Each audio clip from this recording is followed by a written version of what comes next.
बिस्मिल्लाहिर्रहमानिर्रहीम। अस्सलाम वालेकुम स्टूडेंट्स, कैसे हैं? उम्मीद है खैरियत से होंगे। आज इस लेक्चर में हम एपीआई के बारे में पढ़ने जा रहे हैं। एपीआई क्या चीज़ है?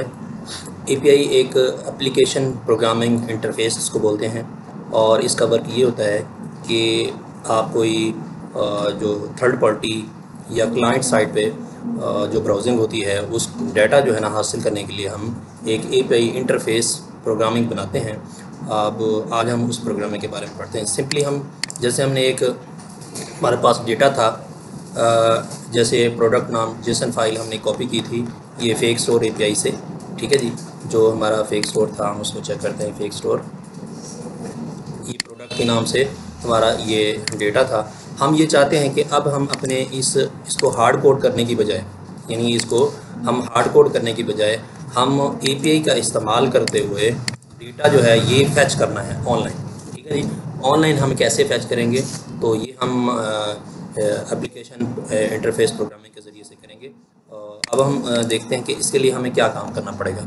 एक तो हम एक जो हमारा फेक स्टोर पहले ऑलरेडी हम बना रहे हैं उसी पे हम काम करने जा रहे हैं। तो हमारे पास ये कि हमने क्या करना है, ऐप के अंदर एक फ़ोल्डर बनाना है एपीआई के नाम से, और उसके अंदर products.jsx के नाम से एक फ़ाइल बनानी है जिसके अंदर हमने एपीआई जो है ना वो डिज़ाइन करनी है। अब हमने जो एपीआई डिज़ाइन की है उसके लिए जो है ये एपीआई यूआरएल जो है वो हमने इधर पेस्ट करना है। वो कहाँ से लेंगे? वो हमारा यूआरएल ये होगा, ये जो है ना fakestore.com/products, ये वाला जो है ये हमने /products तक जो है ना हमने कॉपी करके इधर हमने इसको पेस्ट कर दिया। नेक्स्ट हमने क्या काम करना है, एक फ़ंक्शन क्रिएट करना है, async नाम का फंक्शन बनाना है हमने। जब हम फंक्शन के साथ async लिखते हैं तो अवेट लाजमी तौर पर आपको लिखना पड़ेगा। ठीक है जी, तो उसके बाद async के अंदर हमने एंडिंग पॉइंट जो है वो पास कर रहे हैं, ठीक है ना, खाली तौर पर। और इसके अंदर जो है ये अवेट के अंदर ये फैच करेंगे। हमने क्या करना है, फैच करना है डेटा को। वो कहाँ से? जो हमारा एपीआई यूआरएल ये वाले, वहाँ से हमने इसको फैच करना। एक एंड पॉइंट बनाना है। जैसे हम एंड पॉइंट हम बनाते हैं, जैसे हम जो प्रोडक्ट आईडी जो है हम लेना चाहते हैं, आईडी के लिए से सर्चिंग करना चाहते हैं, आप नेम भी एंड पॉइंट बना सकते हैं। वो हमारा क्या होगा? एंड पॉइंट होगा। अगर ये क्या करेगा, वहाँ से डाटा को फिच करेगा, यानी फैच एक कमांड है, ऐसा समझिए, ये फैच कमांड है, फंक्शन है, और ये डेटा को फिच करेगा। एसिंक वजह से हमने अवेट लिखा, और ये हमें रेस नाम यानी रिजल्ट या रिस्पॉन्स नाम से जो हमें ये एक फ़ाइल हमें प्रोवाइड करेगा। वो कौन सी फ़ाइल होगी? हमारी ये वाली फ़ाइल होगी। जो डेटा सारे का सारा ये फैच होके आएगा in the form of JSON file जो है ना वो होगा। अब इसको अगर हमारे पास वो रिज़ल्ट जो है या रिस्पॉन्स नहीं आता, तो हमने एक ये चेक करना है कंडीशन लगाकर कि रिस्पॉन्स डॉट नॉट ओके, यानी रिस्पॉन्स डॉट ओके नॉट हो तो फिर क्या है, ये एरर थ्रो करे। तो एरर मैसेज के अंदर जो है ना ये लिखा जाए कि फेल टू फैच डेटा। ये आपको बता दे कि पूरे प्रोग्राम को क्रैश करने की बजाय, ठीक है ना, रन टाइम को जो है ना वो क्रैश करने से बजाय जो है वो प्रोग्रामिंग के ज़रिए से हमने उसके एरर को हमने होल्ड करना होता है। ठीक है, इस तरीके से जो है हमने क्या करना है, इसको एरर को रिटर्न करना है। अगर हमारे पास एरर नहीं आ रहा तो फिर हमने रिस्पॉन्स डॉट जेसन जो है वो हमने रिटर्न करनी है, और ये इन दी फॉर्म जेसन फाइल होगी लाइक दैट ऑफ, इस तरीके से। ठीक है जी, और ये जेसन फाइल जो है ना रिटर्न होगी, और हम इसको एक्सपोर्ट कर सकते हैं। यानी जो हमारा फंक्शन है इसको जिस तरह हम फैच प्रोडक्ट के नाम से हम इसको फैच प्रोडक्ट के नाम से इसको हम रिटर्न कर रहे हैं। किसको? ये हमारा फैच डेटा जो फंक्शन है इसको हमने एरो फंक्शन के अंदर डालकर हमने इसको रिटर्न करवाया, एक्सपोर्ट करवाया। अब ये एक्सपोर्ट हो गया ये हमारा। अब दूसरा जो था हमारा, हमने आईडी के ज़रिए से भी सर्च करना होता है। ठीक है जी, जो हम पहले सर्च करते आ रहे हैं वो आईडी के ज़रिए सर्च करना चाहते हैं, तो उसमें भी आपको एक ये एपीआई इसकी भी हमें जो है ना ज़रूरत पड़ेगी। तो ये फेच डेटा बाय आईडी जो है ना वो उसको भी हमने वापस एक्सपोर्ट करना है, फेच बाय आईडी। तो अब हम मेन फाइल पे आते हैं जहाँ से हमने डेटा को वहाँ से फैच किया। अब इसको हमने यूज़ करना है। अब डेटा को कैसे यूज़ करेंगे? जो हमने फ़ाइल को इंपोर्ट किया था फेच प्रोडक्ट्स के नाम से फ़ाइल, ये हमारा पाथ आ जाएगा, क्योंकि डबल डॉट क्या करता है कि हमारी एपीआई के अंदर ये डबल डॉट यानी ऐप के अंदर अगर फोल्डर है उसके अंदर हम ये लेके आ रहे हैं प्रोडक्ट्स पर। तो अगर हमारा ऐप के अंदर होता तो सिंगल डॉट लगाते। अब हमारा जो फाइल है ये जहाँ पे हम एक्सेस कर रहे हैं वो है हमारी प्रोडक्ट के अंदर, यानी दूसरे स्टेप पर है, इसलिए हमने दूसरा डॉट लगा दिया। तो दूसरा डॉट लगाया, उसके बाद हम पीछे हमने जाना है एपीआई की तरफ।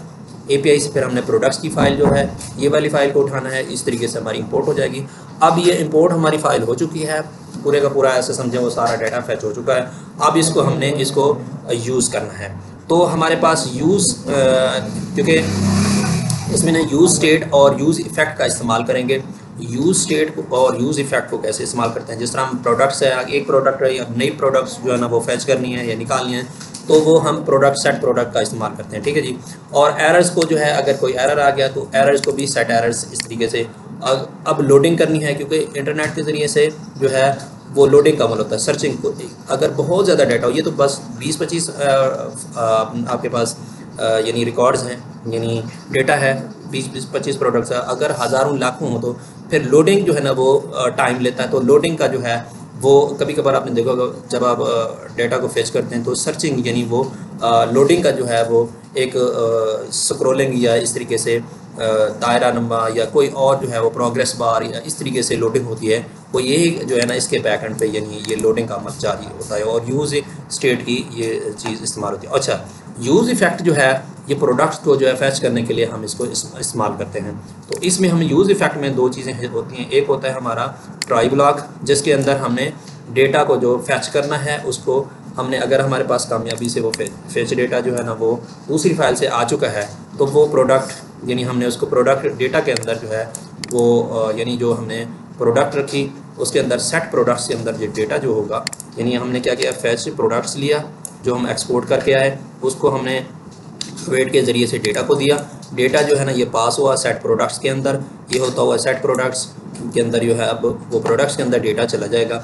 अब ये प्रोडक्ट्स जो हमारी होगी यानी ये प्रोडक्ट्स, अब इसके अंदर वो डेटा यानी वो प्रोडक्ट्स आ चुकी होंगी सेट प्रोडक्ट, इसके ज़रिए से। ये किस वजह से होगा, यूज़ इफ़ेक्ट के ज़रिए से।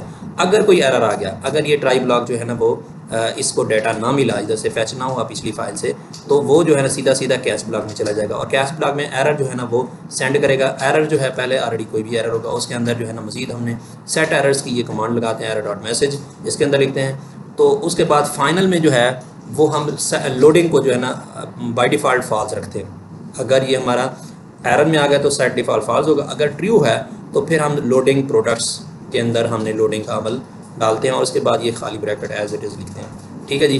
अगर लोडिंग हो रही है तो फिर ये लोडिंग का जो है इस तरीके से लिखा जा रहा है, लिख सकते हैं आप लोडिंग। अगर जो है वो जैसे हम अब इसी फाइल को हम रन करते हैं तो हम इसको चेक करते हैं Ctrl+S करके, तो ये लोडिंग का अमल कैसे होगा। ये अभी फाइल है, ये थोड़ा सा ये टाइम ले रहा है लोडिंग का जो है ना, वो आपके सामने ये लोडिंग का लेटर आ रहा था, ठीक है जी। ये देखिए आ रहा था, तो ये लोडिंग का अमल जो है ना, ये लोडिंग नज़र आ रहा है, ये डबल डॉट भी आ रहा है, ये थोड़ा सा टाइम ले रहा है। अगर ये तो हमारे पास थोड़ा डेटा हो, बहुत ज़्यादा डेटा हो, तो फिर हम क्या करते हैं, लोडिंग नहीं लिखते बल्कि एक स्क्रोलिंग जो है ना वो सर्चिंग का जो होता है वो ऐसे रिमूव कर रहा होता है, वो भी हम लगा सकते हैं इसके ऊपर, ठीक है जी। वो हम नेक्स्ट देखेंगे, अगर हम जो है ना नेक्स्ट हम कोडिंग करेंगे उसके बाद भी हम इसको लगाएंगे, ठीक है जी।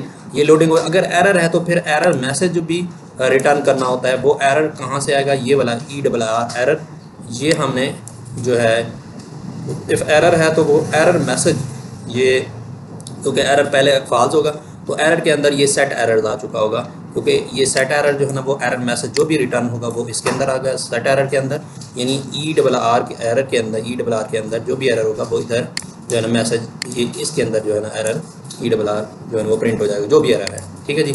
अभी हम इसको चेक करते हैं कि अब हम इसका इंटरनेट बंद कर देते हैं, ठीक है जी। अब इंटरनेट डिस्कनेक्ट करते हैं, डिस्कनेक्ट करने के बाद देखते हैं कि कौन सा एरर जो है वो आता है जी, ठीक है जी। इसको हम रिफ़्रेश करते हैं, देखें जी ये आ गया जी एरर।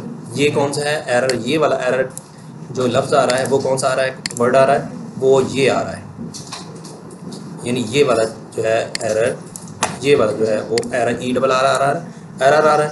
और जो सेट एरर्स यानी सेट एरर्स हुआ है उसके अंदर ये एरर जो है ना वो डिस्प्ले होगा कि fail to fetch. Fail to fetch हमने कहाँ पे लिखा है, ये फेल टू फैच हमने लिखा है जी जो हमारी API है वहाँ पर हमने फेल टू फैच हमने ये लिखा था API के अंदर, ये फेल टू फैच, क्योंकि वहाँ से उसको नहीं डेटा मिल रहा, इसलिए जो है ना वो फेल टू फैच, ये रिस्पॉन्स यानी जेसन फाइल की शक्ल में रिस्पॉन्स आएगा, वो रिस्पॉन्स जो है नॉट वो किस में चला जाएगा, वो एरर के अंदर चला जाएगा। एरर के अंदर ERR के अंदर जो एरर मैसेज क्रिएट होगा, क्योंकि देखें सेट एरर के अंदर हमने क्या लिखा था,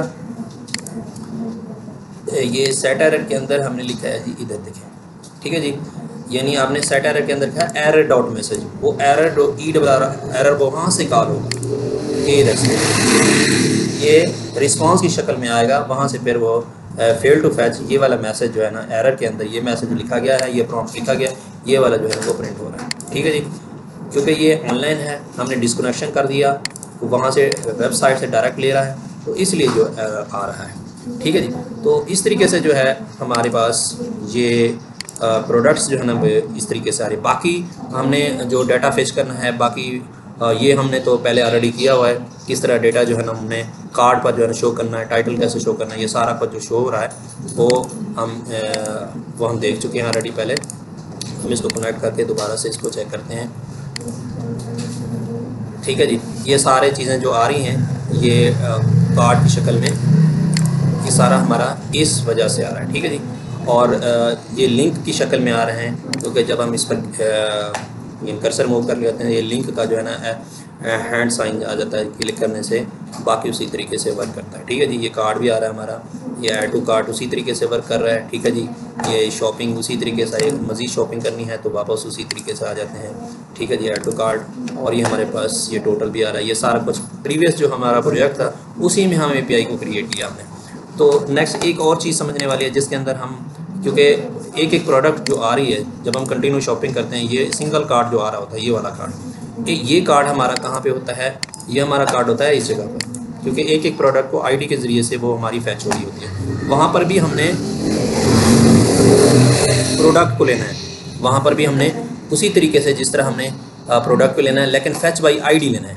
फैच बाई ID हमने, क्योंकि सिंगल ID होगी, फैच होगी और वो कंपेयर होता है, पहले हम इस चीज़ को हम कर चुके हैं। उसी तरीके से लोडिंग वगैरह मत हुई भी होता है, और इधर से हम सिर्फ़ और सिर्फ फैच बाई ID हमने निकाली है, और फैच बाई ID हमने इसको इधर से जो है हमने इसको किया है।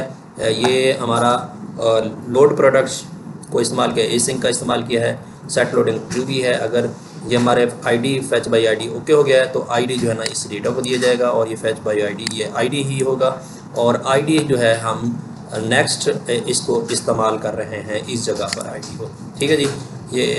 ये अगर प्रोडक्ट नहीं मिल रही तो नो प्रोडक्ट फाउंड कर देगा, अदरवाइज़ वो जिस तरह ID के ज़रिए से फिर हमने इसको प्रोडक्ट्स को जो है हमने शो करवाना है। जो भी ID की आ गई है हमारे पास, अब उसी ID के लिहाज से हमने प्रोडक्ट को जो है वो राइट करवाना होता है, उसकी इमेज प्रिंट करवानी होती है, उसका टाइटल प्रिंट और डिस्क्रिप्शन प्रिंट करवानी होती है, और इसी तरीके से नेक्स्ट हम हैंडल ऐड टू कार्ट पर चले जाते हैं, ठीक है जी। हैंडल ऐड टू कार्ट, वो हैंडल ऐड टू कार्ट ये कार्ट की तरफ हमें कार्ट वाले पेज की तरफ ले जाता है, ठीक है जी।